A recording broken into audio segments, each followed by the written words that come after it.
एक छोटी सी गांव में एक किसान रहता था जिसका नाम रामू था। उसकी इनकम का केवल एक ही सोर्स था कि वह खेतों में काम करके अपने खाता चलाता था।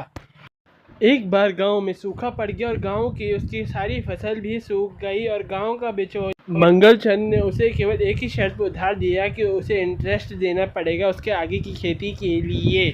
रामू ने वह उधार ले लिया और उस साल खूब मेहनत करी इस फसल के लिए और खूब अच्छी फसल करने के लिए, और उसने उस फसल को बेचा तो अच्छे पैसे मिले, पर वह पैसे मात्र 100 रुपये थे। रामू ने भी सोचा कि सबसे पहले वो मंगलचंद का कर्ज चुकाएगा, फिर अपने घर की चीज़ें लेगा, पर मंगलचंद ने रामू को बोला कि तुम्हारा तो कर्जा ही 50 रुपये का है, पर अब वो इंटरेस्ट लगा के 80 रुपये हो चुका है। रामू को अब तुम्हें 80 रुपये देने पड़ेंगे। अब उसके पास 20 ही रुपये बचे।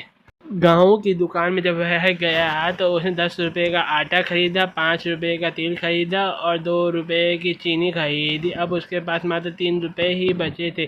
पर जब वो रास्ते से आ रहा था तो एक भिखारी जो था वह उससे भीख मांगने लगा, भूख के लिए खाना मांगने लगा। पर रामू को भी दया आ गई और उसने 2 रुपये और दे दिए भिखारी को।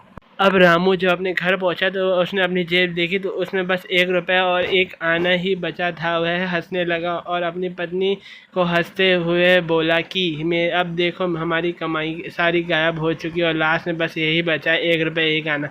उसकी भी पत्नी ने बोला कोई चिंता नहीं, ये 1 आना भी ईमानदारी का है, हम अगले साल और अच्छी मेहनत करेंगे और अच्छी फसल उगाएंगे। रामू ने 1 आना अपने गुल्लक में डाल दिया और अगले साल की फसल के लिए मेहनत करने लगा।